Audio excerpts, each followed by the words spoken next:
Hey, well, good morning, everybody. It is 9:30 a.m. and I will call this meeting to order. Meeting of the Sacramento Regional County Sanitation District, Sacramento Area Sewer District, and Sacramento County Sanitation District's Financing Authority. And I would ask the clerk to call the roll and establish a quorum.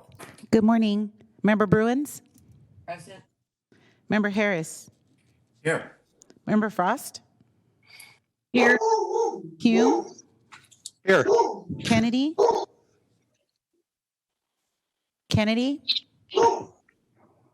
Lolo'i? Singh Allen? Here. Sander? Member Sander? The dog is here too. Yes, can you mute? Please do not speaking mute. We have a dog barking in the background. He tried to tell you he's here. I know it's me, and I thought I was going to get called after Jeff, and then I was going to mute again. Member Natoli? Here. Member Roscoe? Here. Howell? Here, as we now know.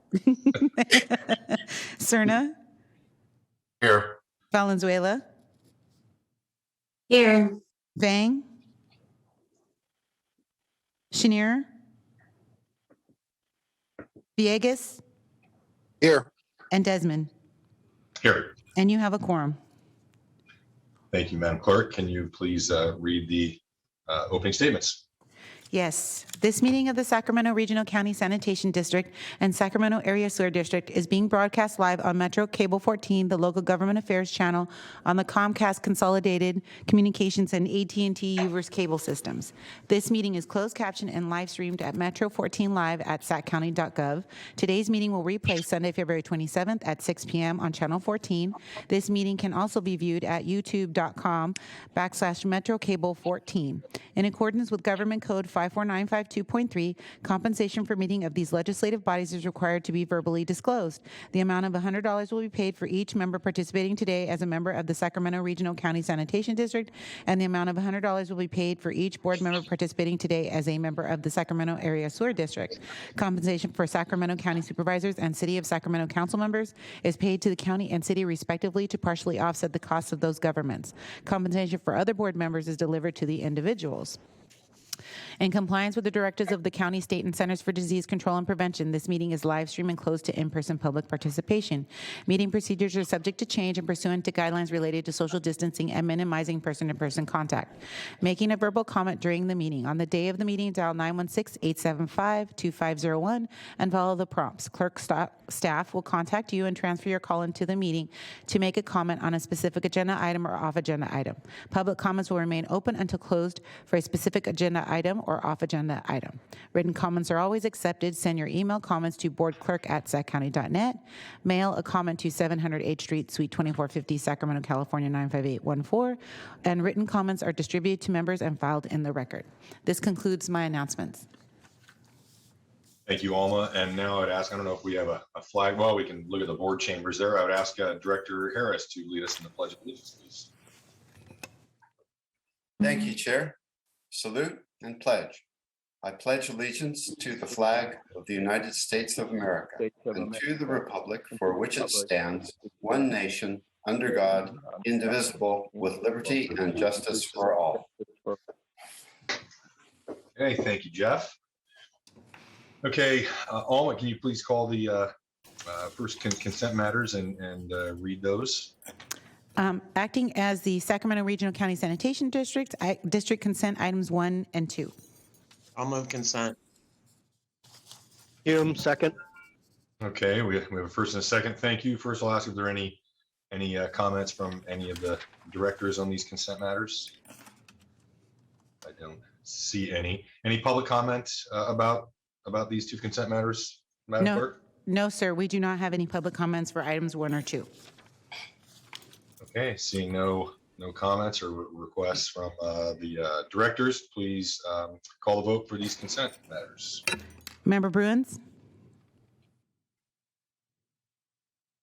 Member Bruins? Aye. Harris? Aye. Frost? Aye. Hume? Aye. Kennedy? Aye. Lolo'i? Singh Allen? Yes. Sander, Aye. Natoli, Aye. Orozco, Aye. Howell, Yes. Cerna, Aye. Valenzuela, Yes. Bang, Yes. Chenier, Villegas, Aye. and Desmond. Aye. And the motion carries with those Okay. members present. Thank you. Okay, next item is item 3 off agenda. It looks like, Madam Clerk, we do have one public comment signed up. Correct. We do have one person that signed up to make public comment. How many minutes would you like to give the commenter? Oh, let's give the commenter 3 minutes. Thank you. Please transfer the caller.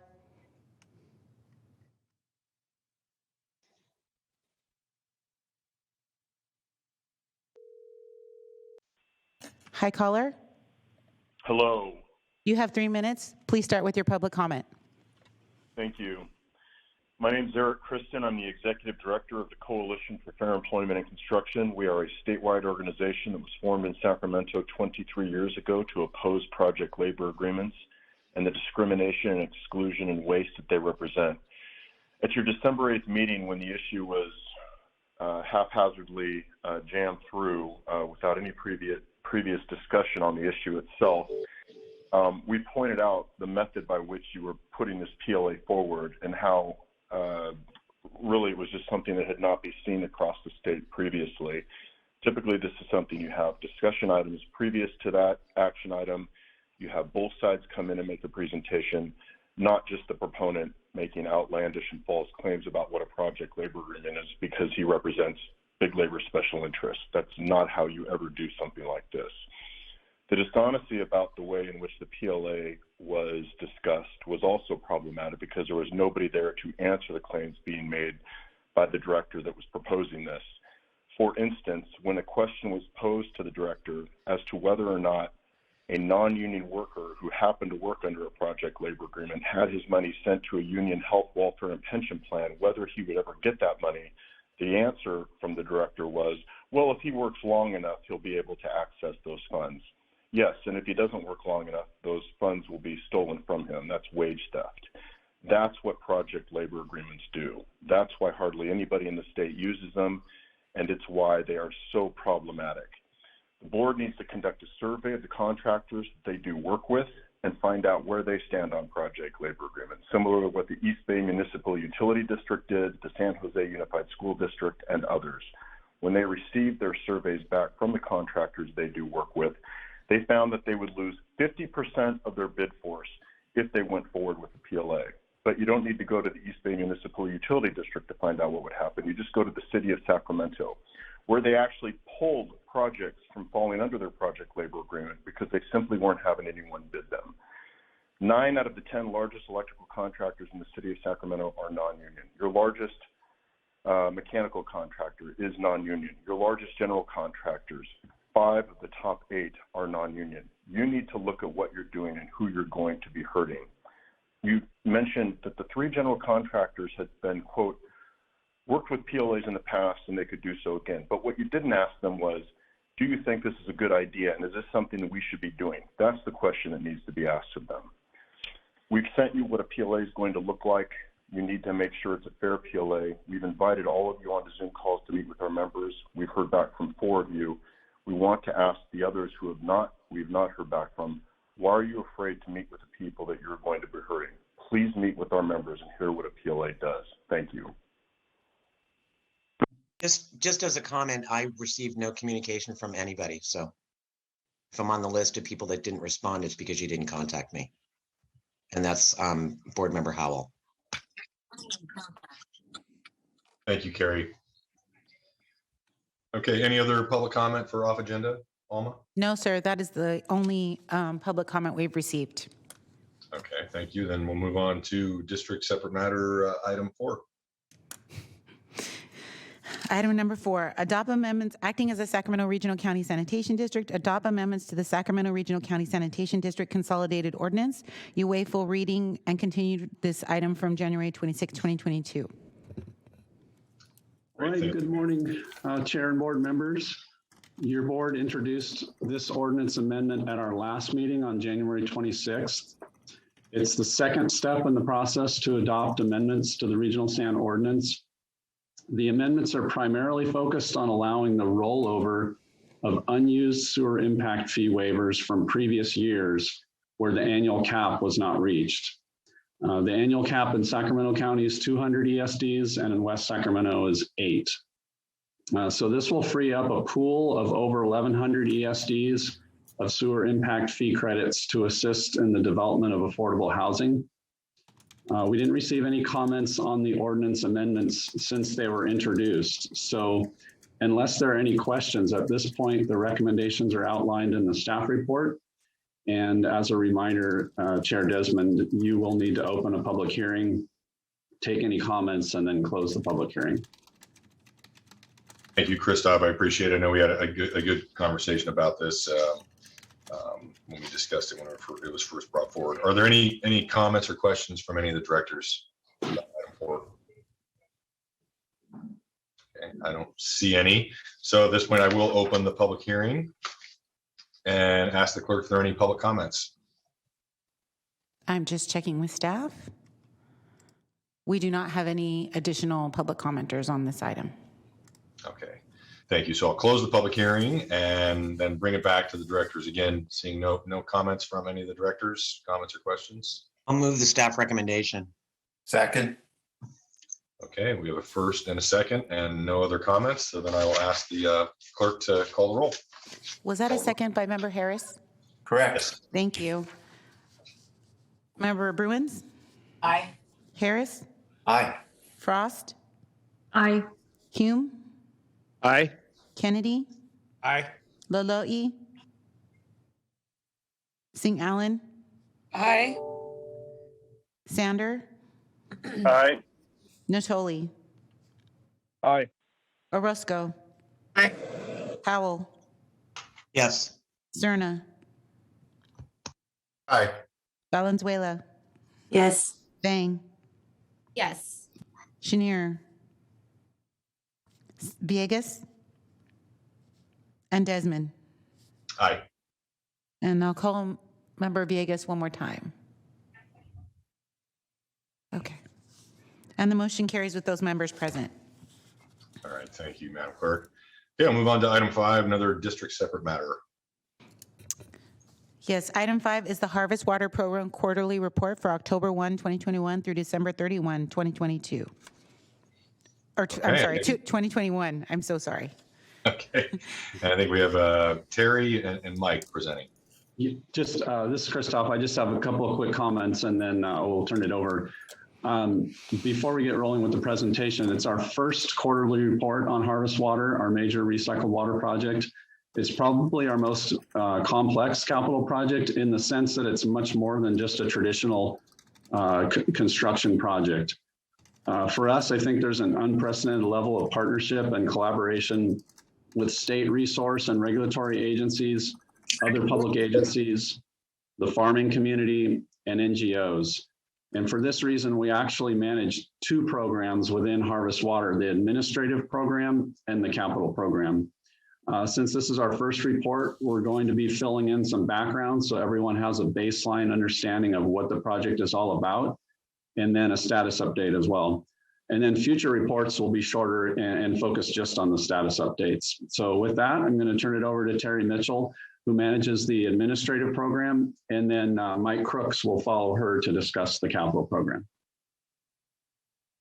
Great. Good morning, Chair, members of the board, and thank you, Christoph, for that introduction. If you could move to the next slide, please. Great. My name is Terry Mitchell, and I manage the district's legislative and regulatory affairs and the Harvest Water APMO office. And as Christoph mentioned, Mike Crooks is joining me. He's a Deputy Director of Operations at the treatment plant and oversees the Capital Program Management Office. Today, we wanted to give you an overview of the program, kind of update you on some of the milestones achieved, and go over our program schedule and program financials. Next slide, please. Next slide. Great. I wanted to just start off with an overview of Harvest Water. Many of you have been around to see where this project has gone over the last several years.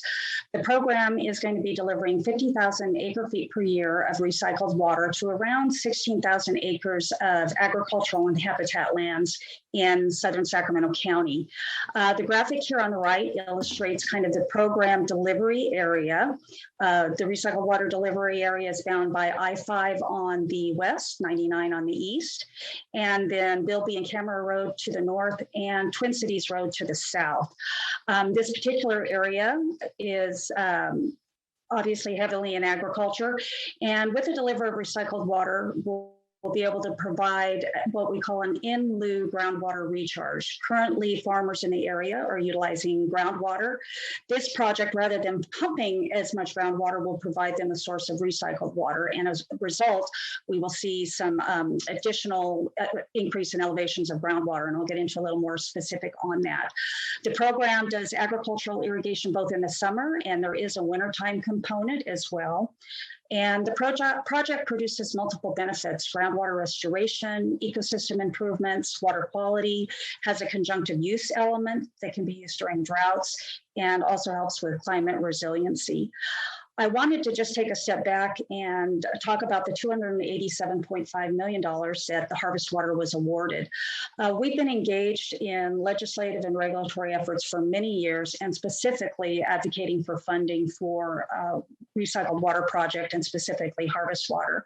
We were involved in the 2009 Water Bond and Delta Reform Act, as well as in the 2014 Water Bond, which provided $2.7 billion for water storage projects. And those could be groundwater storage or surface storage, such as dams. So part of the water storage investment program, in order to compete for that funding, we had to monetize and quantify the environmental benefits. The statute requires that funding could only be provided for the public benefits of a water storage project. And it was very clear in defining what those public benefits were. They would fund the ecosystem benefits, the water quality, recreation, flood control, or emergency elements of a program. Water supply was not included in that benefit. So all of the projects competed for the funding had to demonstrate those public benefits. Next slide, please. So one of the things with this Harvest Water is its groundwater restoration benefits, and they're pretty significant. And as we're looking at the groundwater elevations in that area, there are some cones of depression. These two graphics I like to illustrate, because you're able to see how the groundwater elevations will change by the delivery of recycled water and the restriction, the less dependency on groundwater. The upper right-hand graphic shows you the program delivery area outlined in black. And you can see in that area that it's almost encompassed in white. And what that is illustrating is that groundwater levels are more than 0 to 99 feet. They are below the groundwater surface to groundwater. So we don't have an opportunity for riparian habitat and other groundwater dependent ecosystems to reach that groundwater. So the chart on the lower left illustrates with the project, you can see that area in green is substantially taking over the entire service delivery area where that recycled water delivery is. And that helps, again, raise those groundwater elevations to be within 25 feet of the surface 90 to 100% of the time. What that translates into with respect to amounts of and volume of water is, with Harvest Water, we're restoring the groundwater levels by 35 feet in 15 years. And increasing groundwater storage to over 245,000 acre feet in 10 years. So we're really bringing together a groundwater reservoir under there that we'll be able to use during times of drought for conjunctive use, and it'll help with that regional water sustainability. But as we see the groundwater elevations increase, they really are that foundation to the ecosystem benefits that I highlighted earlier. Next slide, please. And as I mentioned, to be able to compete for the water storage investment program funding, we had to quantify and monetize what those public benefits were. And with those groundwater elevations increasing, we're seeing the ability to have an additional 500 acres of vernal pool habitat, which the Water Commission valued at $10.5 million. We have increases in stream flow for the Cosumnes River to increase the migration window for fall run Chinook salmon. That was valued at $79 million. Wetland and riparian habitat forests, again, because of the increase in groundwater elevations, were valued at $95 million. And we also have reduced salinity load, which was valued at $47 million. And through active efforts in that wintertime irrigation, we'll be increasing sandhill crane habitat. So all of that comes up to over $285 million, $287.5 million value for us to be able to receive that award. Next slide, please. So as Christoph mentioned, we've been on a path with many partners over the last 10 years, working with them, helping to bring the program to fruition, having them help participate in what that program would look like. And as you can see, we've worked with a variety of environmental groups, the Farm Bureau, water interests, and our regulatory agencies. And they've been by our side as we have advocated at the legislative level, as well as at the Water Commission when we were going through multiple hearings to support harvest water. Next slide. So some of the milestones achieved over the last year. Next slide, please. Obviously, our APMO and CPMO office have been established and staffed. We've got a new name, Harvest Water, Keep It Growing, which I think has just been, we're very pleased with that and hear positive responses from our farmers and environmental partners. We secured our water rights back in September of 2019. That was really a crucial element for us to be able to move harvest water forward.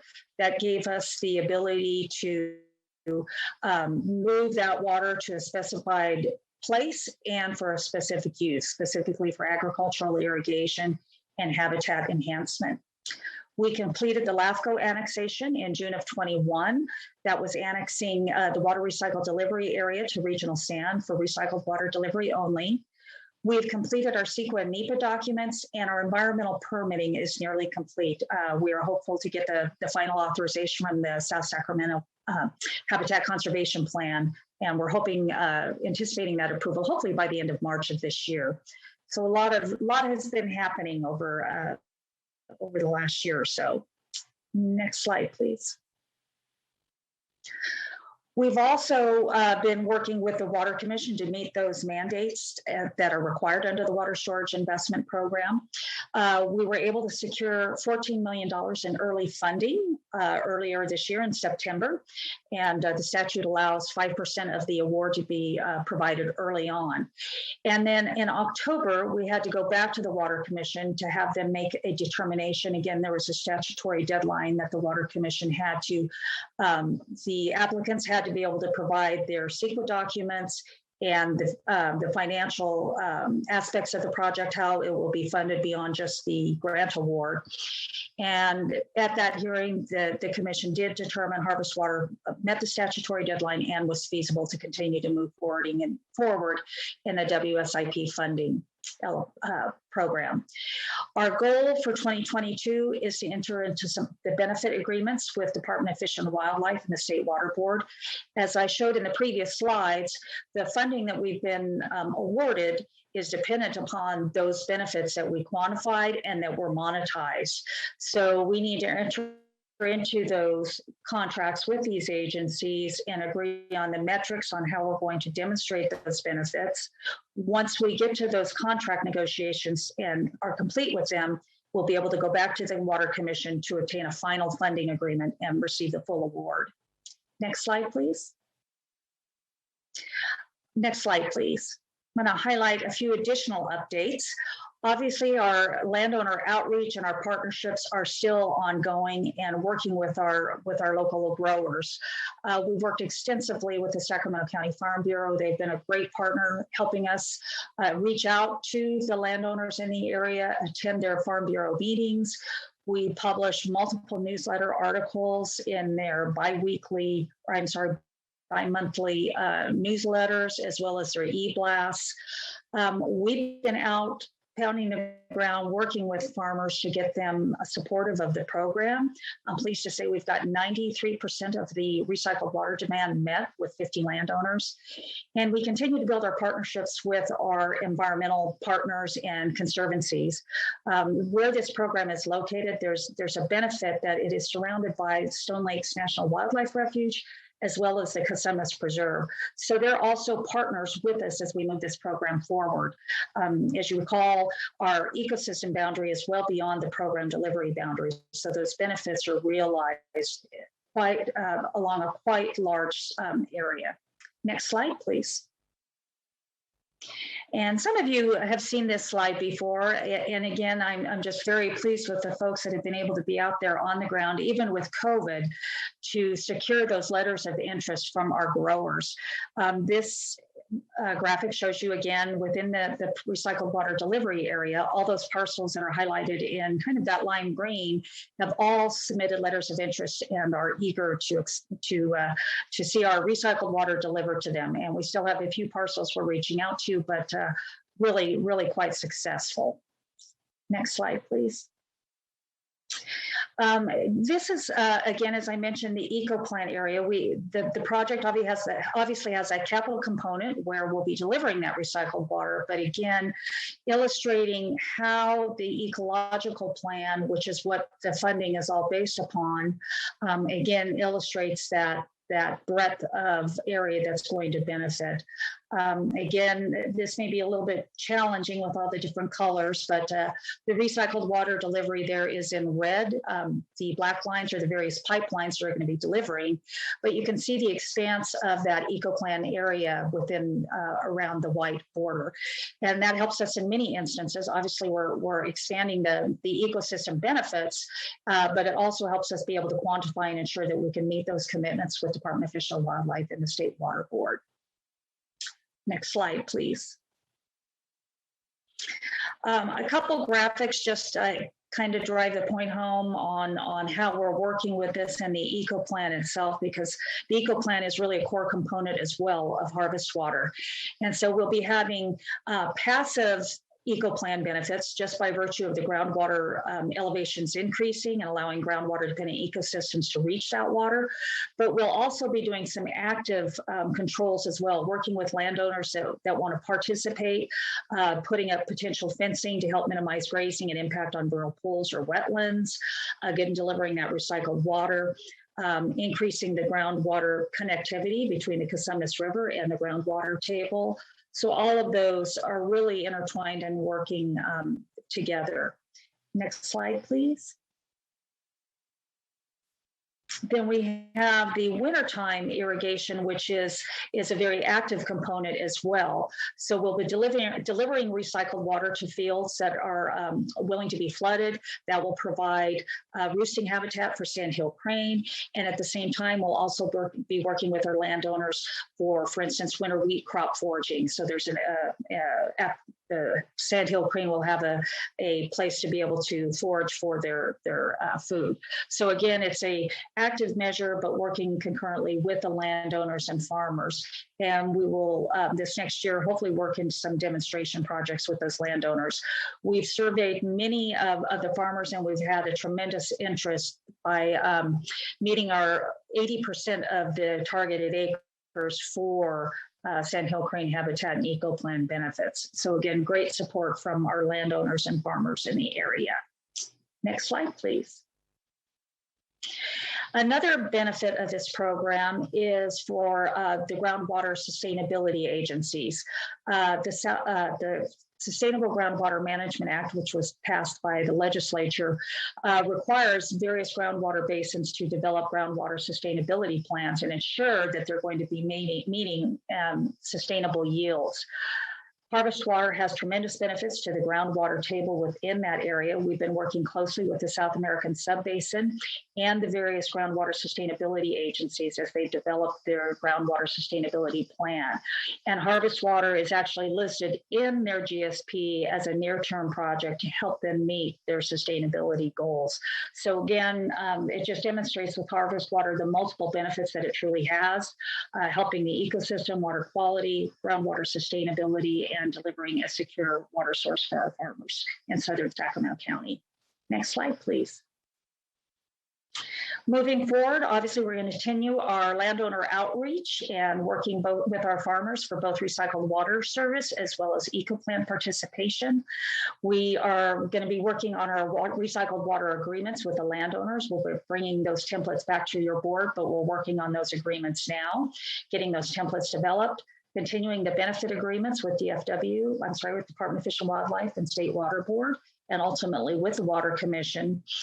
And then working with our Regional Water Quality Control Board on our permitting that will be required for this program. And then obviously we're moving forward on our capital projects planning and design, which is, I will segue to Mike Crooks and he can give you an update as to where we're at on the capital side of things. Thank you, Terry. Next slide, please. Thank you, Terry, and good morning. Good morning, Chair Desmond and members of the board.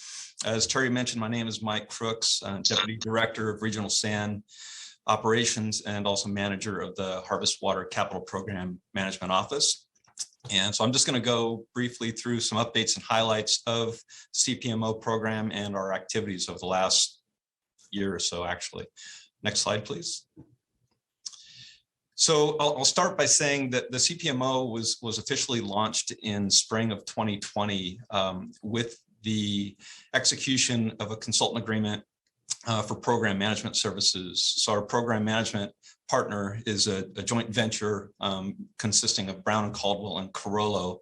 And since they came on board, we've done a number of things lockstep with APMO. But our core focus is to deliver the capital components of this system, so the design and construction. So what we've done is we've basically defined the various design and construction packages so that we can manage the implementation and sequencing of these various projects. And they're listed here. Starts with the Harvest Water Pumping Station. Number 1 is located at the Sacramento Regional Wastewater Treatment Plant. From there, we've got the Elk Grove Transmission Pipeline, bringing the water south through the city of Elk Grove. Number 3 is the Franklin-Eschinger Distribution Pipelines Project.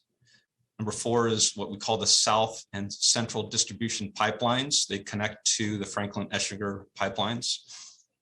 We've got the West Distribution Pipelines, shown as number 5.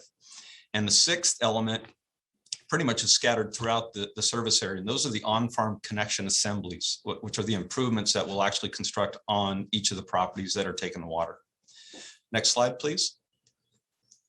So I'm going to step through each of these real briefly. The first, again, is Harvest Water Pumping Station. Our design, our conceptual design that we've developed consists of 6 pumps and space for a future 7th, possibly. Each 700 horsepower and each capable of delivering 17.5 million gallons per day. So total pump station capacity with the 6 active pumps would be 105 million gallons per day to meet our peak delivery requirements. The designer for this particular project has been selected and the contract was awarded to HDR on October 23rd of last year. And so they are on board, they're engaged. They're right now, like other designers, are going through our basis of design to confirm the design approach moving forward.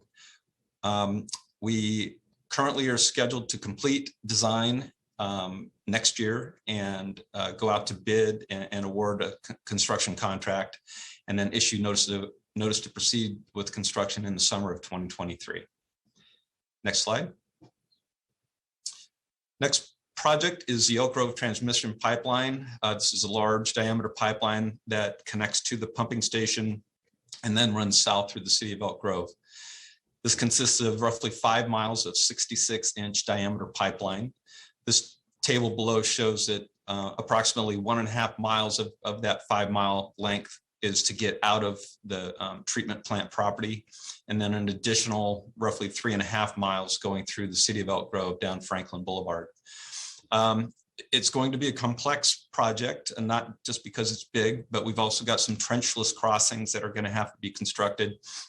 And this is to get across major intersections, to get across railroad, Union Pacific Railroad crossings, and also to cross some water bodies. Design contract for this project was awarded to Stantec again in October of last year, and we anticipate construction in TP in spring of 2023. Next project, or next slide, please. And the next project is the Franklin Eschinger Distribution Pipelines project. It picks up where the Elk Grove transmission pipeline leaves off. It'll continue down southward down Franklin and getting into the more rural areas, and then make its way eastward along Eschinger Road. And as it starts, that connection with the Elk Grove transmission pipeline, it'll continue as a 66-inch pipeline, but as it progresses, the pipeline sizes will step down to the smallest would be a 16-inch towards the easterly end. There are trenchless crossings in this project. So this is also part of Stantec's scope in addition to the Elk Grove pipeline. Anticipated construction NTP is summer of 2023. We do have some easement acquisitions that will go along with this particular package, but so far things are going well. This, just like all the other components, will be challenging for a number of reasons. The trenchless crossings being one, but also as we get further into the rural area, the roads will narrow, and we will encounter some areas where pavement is not in the best condition. Next slide. Next up is what we call, again, the central and south distribution pipelines. These connect to the Franklin Eschinger pipelines. Consists roughly of 15 miles of 12-inch through 36-inch diameter pipeline. Pretty much all open trench construction. Design contract for this particular project was awarded to Jacobs in December of last year. We anticipate construction NTP in fall of next year. Next slide, please.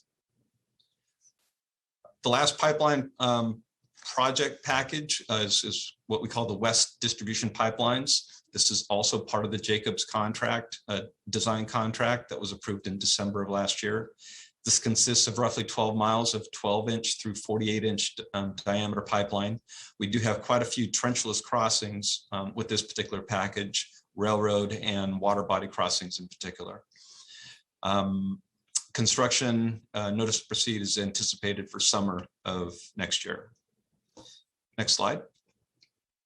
And the last package, as I mentioned, on-farm connection assemblies. These are the improvements that'll be constructed actually on the growers' properties to provide flow control, flow monitoring or reading and reporting, pressure monitoring.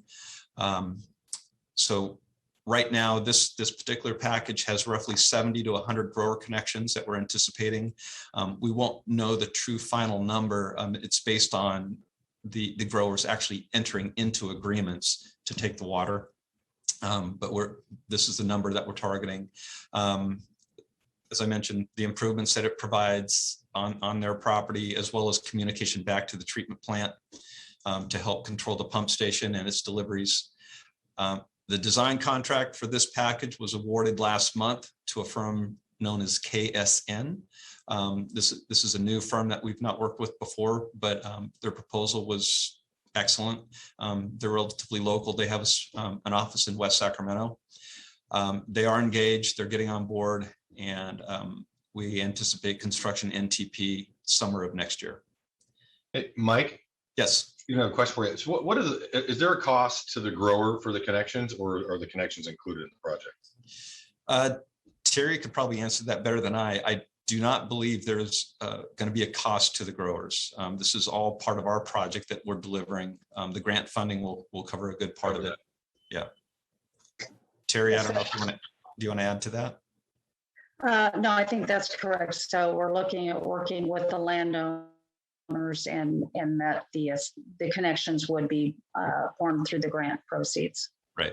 And these improvements will continue to be owned, operated, and maintained by the district. So the growers will simply be paying for, they'll be paying some amount of money for the water? That is correct. Yes.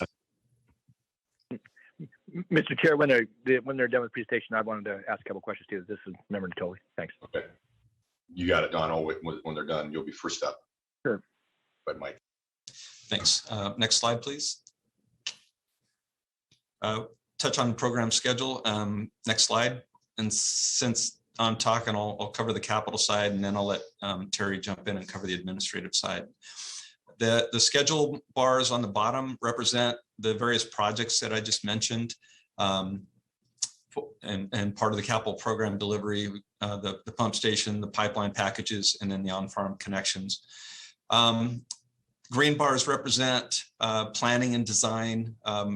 Again, in 2020, we pretty much started with everything, establishing basis of design, design standards, and such that we would be then giving to our designers to carry forward. And so the red line marks roughly today, and to the right of that line, all projects are in what we consider final design phase. Blue bars represent start of construction. Each of them are set to start in 2023. We are trying to stagger them a bit so that we're not advertising and awarding construction contracts all at the same time, to give contractors a chance to bid on each one and improve our competition for those projects. And then the purple bars represent basically commissioning. So, some of the elements will be wrapping up construction towards the end of 2024, but most of them will be in early 2025. And right now, based on our current schedule, we're anticipating delivery of our recycled water to the farmers for the growing season of 2025. So that's the capital side.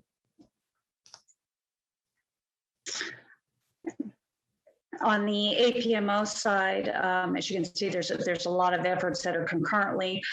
As I mentioned previously, as we're moving forward, we're looking at entering into those funding agreement with the Water Commission, as well as the benefits contracting with Fish and Wildlife. And then as we develop the ecological plan, that will have both a capital component and then an ongoing implementation component of that. Part of the WSIP funding that we received for the ecological plan was for property easements and land acquisition to be able to secure those public benefits. So we will see a ramp up probably in 2023, 2024, where we're going to be looking more at some of those land acquisitions and how we can work with landowners to have permanent conservation easements or potential land acquisition to be able to secure those benefits. And then the ongoing monitoring and compliance aspects that will follow with the program. When we were awarded the funding, we were actually able to get, I believe, about 10 years worth of the monitoring included as a capital component. So that was a positive element with the eco plan. So we'll continue to be working on that. And then obviously the purple bars are showing operation, implementation, and then ongoing compliance and monitoring. Okay. Was that just the last slide, Mike, Terry?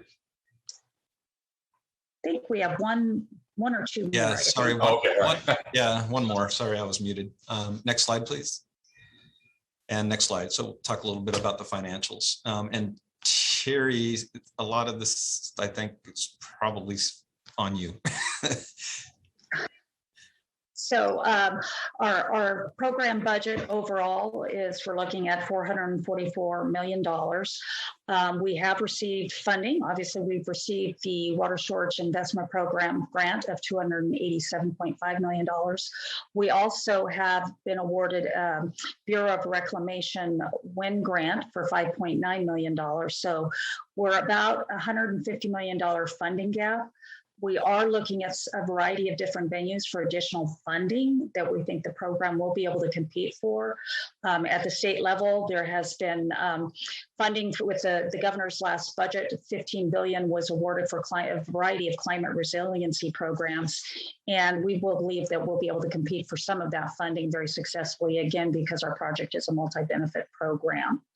As you're looking at the budget itself, we're looking at the infrastructure, which is around $257 million. The ecological program, $76.7 million. And then we have the other program costs and program contingencies in there. So that's kind of a snapshot of our budget and projected funding, and looking out to the future where we might be able to secure additional funding grants. I didn't mention also, obviously, on the federal side with the federal infrastructure grants, we're hopeful we'll be able to get into, be able to work with some additional funding in that arena, as well with the Bureau of Reclamation and potentially some other sources. I don't know if you want to add anything to that, Mike? That was wonderfully put. I think I'm good. Thank you. And I believe that's it with that slide. Next slide, please. So now we're ready for any questions that you might have. Great. Thank you, Mike and Terry. We have a few directors with questions and comments. I'll go first to Director Natoli. Yeah, thank you, Mr. Chair. Thank you, Terry, and thanks, Mike, for your work. I know, Terry, you've been with us for a long time, and you certainly have brought this along with, obviously your team of folks there, but thanks for all your good work. I mean, again, we see some of the milestones here and come a long ways, obviously getting pretty exciting now with the opportunities to actually, put this to the ground and make the connections and begin to see the benefits, both agricultural as well as environmental. I wanted to ask, and again, if you could forward, and maybe you already have, calling remotely here, a copy of the slide show you referenced, but I know the staff report had a lot of those exhibits. So Terry, just a moment ago, we talked about the eco plan easement and land acquisition. When you talk about land acquisition, there's a lot of lands that already have the environmental aspects to them. There have been a number of conservation agencies that have already secured, easements over many thousands of acres of land, including the wildlife refuge, Stone Lakes. So what are you contemplating when it comes to actual land acquisition? If you acquire land, then is the district looking to hold that, or are you looking to work with a conservation partner? Or again, I think the private, public, or nonprofit ownership grid out there, it's important to make sure that a lot of those lands retain in private ownership, certainly with the easements that could go over them that bring the benefits that you've alluded to. So I'm kind of curious as to what the approach is that you're considering there. Yeah, we're working with obviously our partners that specialize in conservancy, and I think as we're looking at the different lands, we're looking at some of those that would be conservation easements that would just run with the land. If there are some land acquisitions, I think we're looking at how can we facilitate those transactions and ensure that they be able to remain in as a conservancy or agricultural land, so our benefits would still be maintained. But I think we're looking at the district wouldn't maintain that ownership. Again, we would help facilitate that transaction. We did receive funding from the Water Storage Investment Program to make that happen. And then we would have to ensure that, again, with the transaction in place, we would be able to guarantee those benefits would be able to move into perpetuity. So there are a lot of details we're still working through on that, and trying to lay out where some of those lands will be and how we can structure those transactions. Do you have a framework or general idea what sort of acreage you're looking at? I apologize, Don. I don't have that at my fingertips, but I can get you some of that information. Okay, no problem. Just on that point, then, I noticed on the figure 66, which was the attachment was at the staff report, page 9. You showed, as you said, the line green, and you talked about the 94% subscription. Again, kudos to all of you. I know you've had Anna and Dave and others have been out there in the community working really, really hard along with district staff to secure those, agreements, or at least the nods of yes on this. But the hash marked light blue, I believe that's a Twin Cities Road coming up along the railroad in Franklin Boulevard, in that area there. Or is that I-5, I guess, I-5 in Franklin Boulevard. That's in the same area where the Delta Tunnel is looking to overlay on their proposed plan, the storage of the tunnel muck. Is that compounding our discussions with the landowner in that case, or is that something that, again, it shows you're still having discussions? I'm just curious about that, because they're looking at a very sizable area there, Twin Cities at Franklin Boulevard, for their proposal for their staging facilities and, a lot of activity in their plan as I've seen some of the drafts. So I'm just curious, is that compounding our discussions anyway? I don't know if it has to date out in the field. I know we were actually involved from a separate issue because in some of the Delta conveyance documents that were being released, they were indicating that they were going to be using recycled water. So we had to have them clarify that in their EIR that the recycled water would not be being used for their construction aspects. So there are some discussions out there. Yeah. So definitely have to watch that. We did make it clear. Yeah, we've been working really hard at a local level, and they're coming obviously with their proposal. Let me just a couple more quick questions then. Sure. I know we talked about it last year, I think last summer, with the vehicle turnouts, and added that as I think we had done the environmental clearance on that. It wasn't mentioned in either of your presentations today, and I think the value for certainly maintenance of our facilities once they're installed, but also and it's a component that we talked about climate resiliency and so forth, but in this area isn't, because a lot of it is largely irrigated, isn't prone to wildfires and such, but having some either standpipes or hydrants that would be available, it seems to me with the Casimas service district that provides in large part the fire coverage for this area. And again, just the value of the turnout. So where are we with that? Because that wasn't mentioned in any of the presentation this morning. So I'm curious as to how that's progressing, and it obviously has a sunk cost to it, but I think there is value, and I'm curious about, are we still pursuing that? Yes, I can answer it, and Mike may have some additional information to include on that, but that definitely was brought up even when we were submitting our grant application. We actually tried to see if we could get some additional funding for emergency operations, but we did plan out for standpipes in certain areas to be able to help with fire protection services and have them in those turnout areas. So we are in conversations.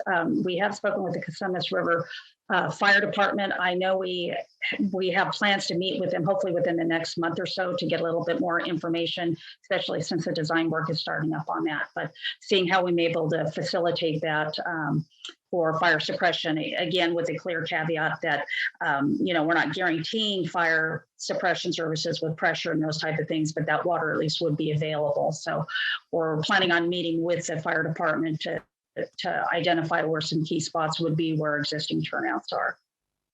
Okay, would you make sure that in your future reports that's included? I think that's an important update for the board going forward, and again, I think it brings some certain advantages.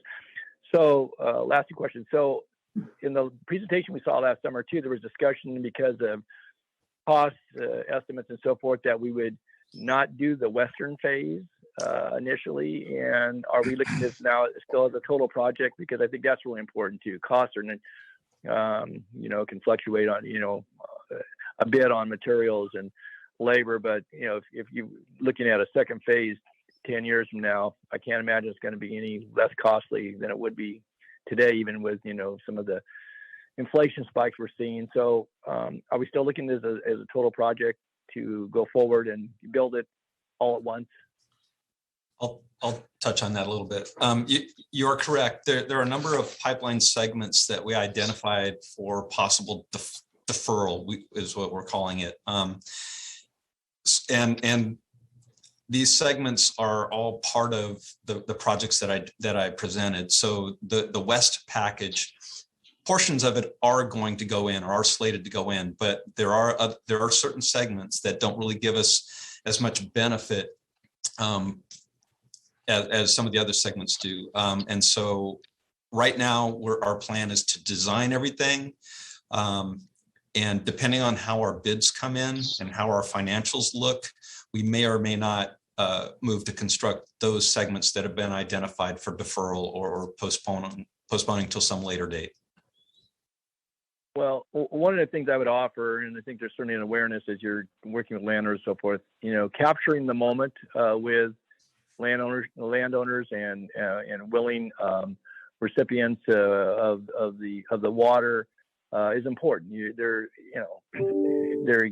continues to be some turnover in some of the agricultural properties. There's changing to some of the cropping approaches out there to trees and vines. Not in every case, but I think it's important. Obviously you're going to look at the benefits, and you got to make this fit within a budget. But I just think the value of doing a project completely rather than bits and pieces makes good sense. And again, you've got to get the ecological as well as the agricultural components, all included here, and make sure it plays out. But I would just encourage that. We look at that certainly as we're putting our bid packages together, because I think there's great value to doing it all at once. And lastly, I guess my last question is, and I brought this up last time, and I know we haven't yet set a meeting, and I know Director Hume was interested in joining, the after condition. And Mike, I've had conversations, I know I've talked with Terry and Christoph about this, of the roads. I will just say that in the budgeting for road maintenance and some of the repairs that are long overdue in that area of the county, as well as in other rural areas of the county, I guess actually have deferred in some of my conversations with our Department of Transportation, recognizing that it would be better off to find a partnership as we go into these areas and do your open trenches. You're going to spend a lot of money going with your trenchless crossings, but the benefit that would accrue for commerce, for a farm to market, for transport to school, kids, just the general movement in that area, in improving those roads, and rather than just us going in and paving sections, and actually have held off in some of the areas, because knowing that those areas were going to be primary to some of the distribution system over the next, and the installation of the next few years. I guess I would just ask that as you're advancing this, that I don't put it all up on the district, as I've said before, but I think having a coordinated approach with Department of Transportation of the county and the district is key. And because they're going to endure a lot with the construction over a course of a couple of years out there. And I think the benefit that could accrue, though, is to actually have roads that are complete, not just a half a lane repaved or a shoulder or whatever. So I guess what my request is that Mike, maybe follow up with me, both sure Director Hume and if anybody else wanted to join, but and our DOT staff to talk about that. Obviously, you're going to come through the city of Elk Grove, but we have an easement, I think, that pretty much allows us to go along the railroad there outside of the road right away. But once you get south of the city, you're into the roads or going cross country in a couple cases. And so that's key I think, for the benefits that would accrue to those that may not be receiving the water, but just those small rural communities like Point Pleasant, and certainly the area between Highway 99 and Franklin Boulevard, south of Elk Grove. So that's something I think that needs to come into clear focus. I don't know how you're dealing with it in your design contracts, but I would just, and I'll make that point once again, that that needs to be addressed as we're looking to actually go to construction in the next couple of years. You're 100% correct, Director Natoli. We've been in early discussions with County DOT, so they're aware of what we're doing, and they've been very helpful so far in helping identify, the condition issues of the various roads that we're going to be touching, and they understand that we're going to be continuing to coordinate with them as we start to step through final design, and so we'll have an understanding of what their requirements are, and they'll understand where we're at with our projects, and we'll definitely be bringing you and any others into the discussion as we progress forward.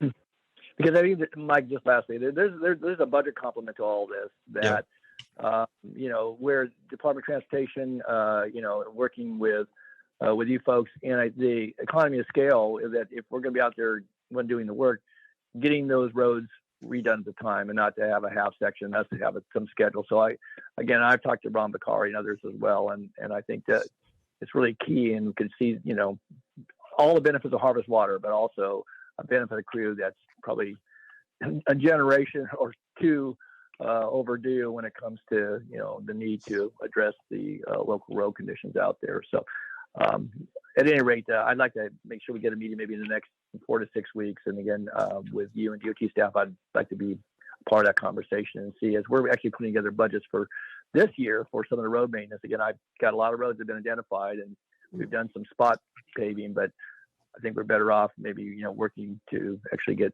a fuller, improvement as a result of the construction work that's going to go on with this project and the after conditions. So anyway, that's all I had. Thanks, Mr. Chair. Appreciate it. Okay, thank you, Director Natoli.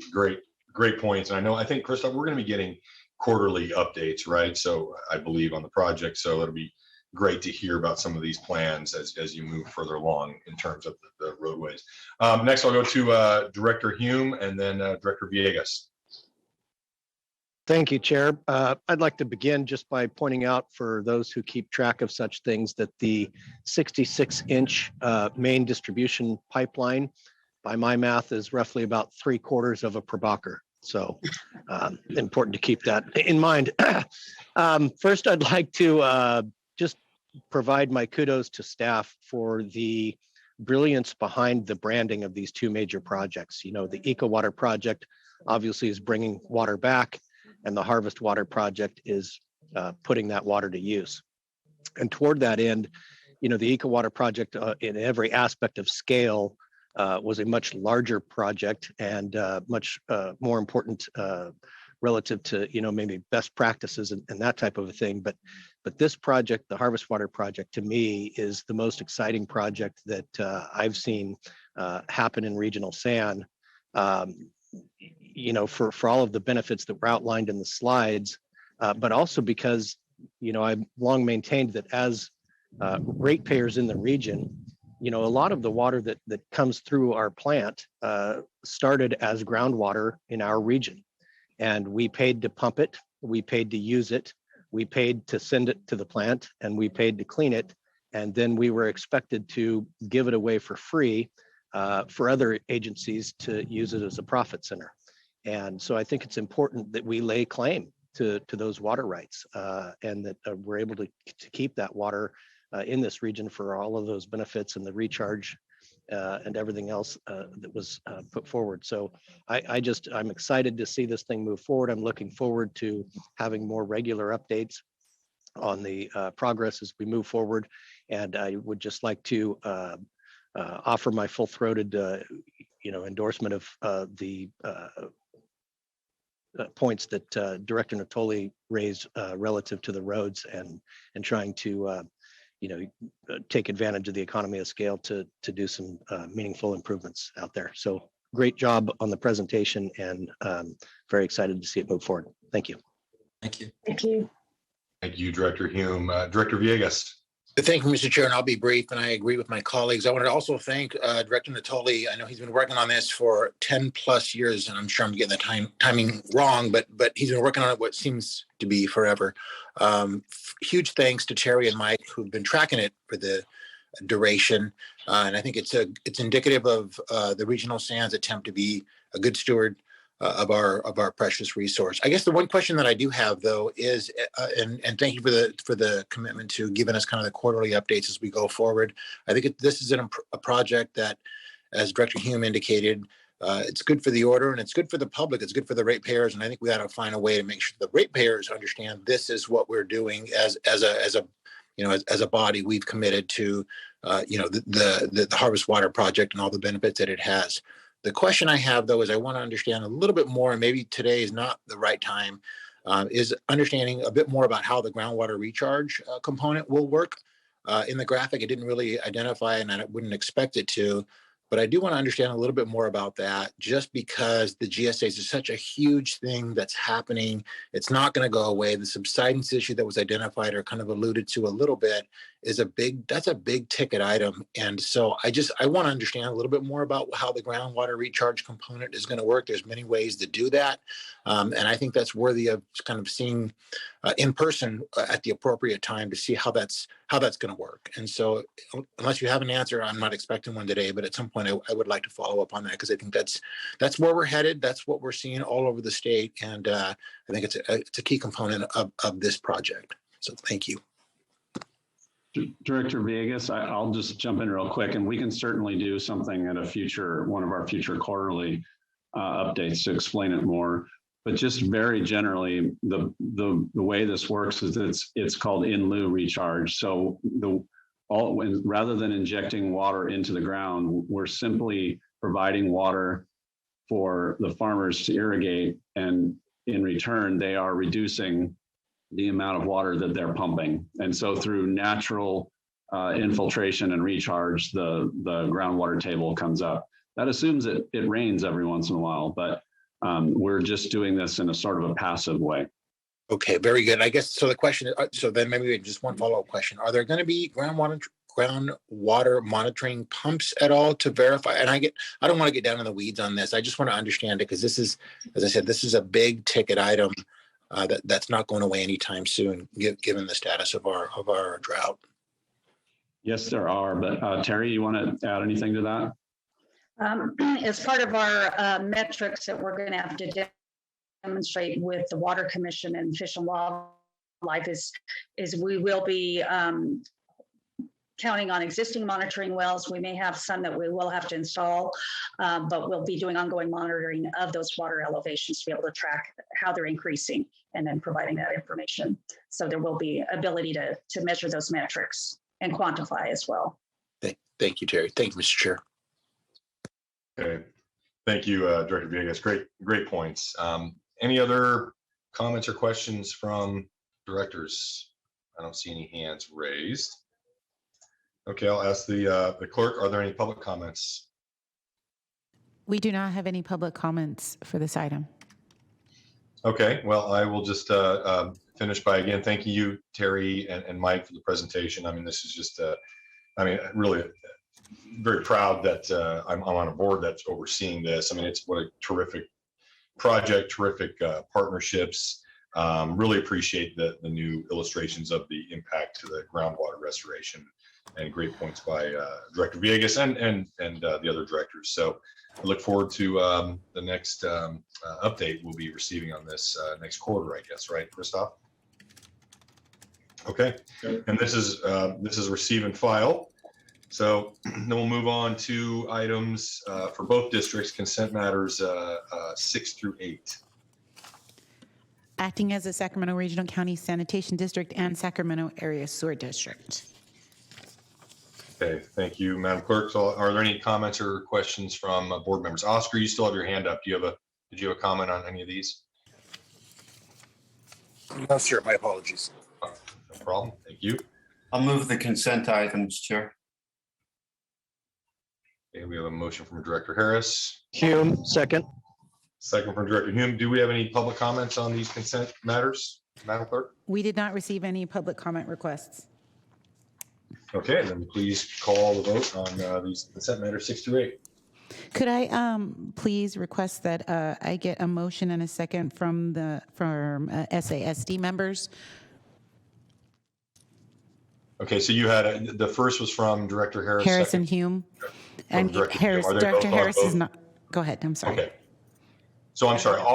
Then I will make the motion. The chair will make the motion. Second. for consent. Who seconded the motion? Bruins. Thank you. Member Bruins? Aye.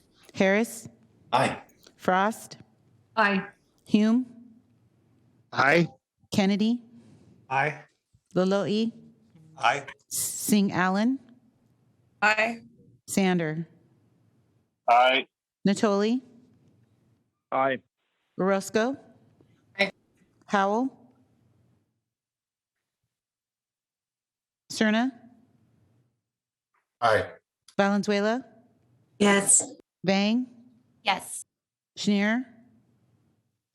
Villegas? Aye. And Desmond? Aye. And I'd just like to call Member Howell one more time. I don't see her in the meeting. Okay, thank you. And the motion carries. Okay, thank you, Madam Clerk. Okay, so we have both districts, separate matter, item 9. Miscellaneous Director and District Engineer matters. Christoph? All right, if there aren't any directors, I just have 3 items. Wanted to just touch on a couple of things. On the previous approval, back at the beginning of the agenda, it was the advertisement for bids on the Grit landfill closure project. I just wanted to give you a reminder that if the lowest responsible bid comes in below the engineer's estimate and there aren't any bid protests, then I, as the district engineer, have been delegated the authority to award the contract. So there's a possibility that you, and hopefully you won't see this item again until after construction has begun. That project is a little over $3 million, and the delegation that I have is for projects that are 5 million or less. So just wanted to let you know about that. And then the other thing on a previous item is the authorization for remote teleconferencing. Sacramento County's public health officer, Dr. Casserier, has provided guidance indicating it's still appropriate to allow for remote participation in our board meetings. It's also acceptable to be in person. So we're working with the clerk and hope to have that option for either in-person or remote participation at our next meeting. And that would be both for public and for staff and the board members. And then finally, our March 9th meeting is canceled. So our next board meeting will be on March 23rd, which is 4 weeks from today. And that's all I have. Okay. Thank you, Christoph. And I appreciate that. You and I spoke yesterday about the delegated authority issue on those other consent matters. So thank you for clarifying that. Okay. Any comments or questions from the directors on this item 9, or any comments in general? Looking through. Okay. Any public comment on item 9? We do not have any public comment. Okay, then we'll move on to item 10, consent matter. Item number 10, acting as a Sacramento area sewer district consent matters. Okay, any comments or questions from the directors on this item? Chair, if there's no public comment, I would move the item. Hume? We do not have any public comments for item number 10. Okay, we have a motion from Director Hume, and Chair, I'll second the motion. Any public comments on this one? No, sir, we do not. Okay, and it doesn't look like there's any other comments from directors. Please call the vote. Member Bruins? Aye. Hume? Aye. Kennedy? Aye. Natoli? Aye. Howell? Cerna? Aye. Vang? Yes. Thank you. Member Sander? Sander? Aye. Aye. Frost? Aye. And Desmond? Aye. And the motion carries with those members present. Okay, great. Okay, well, items 11 and 12 are receive and file. So before we adjourn, any other comments from directors? Okay, seeing none, well, I guess we'll see everybody late March. I'm sure Director Natoli and I will be in the chambers, and so I'm sure we'd be happy to see any of you there as well for our hybrid meeting next month. And with that, I will, Director Natoli, did you have a comment? No, I'll see you in the chambers on 23rd March. With that, we will adjourn the meeting at 10:43 a.m. Thank you, everybody. Thank you. Thank you. Thank you.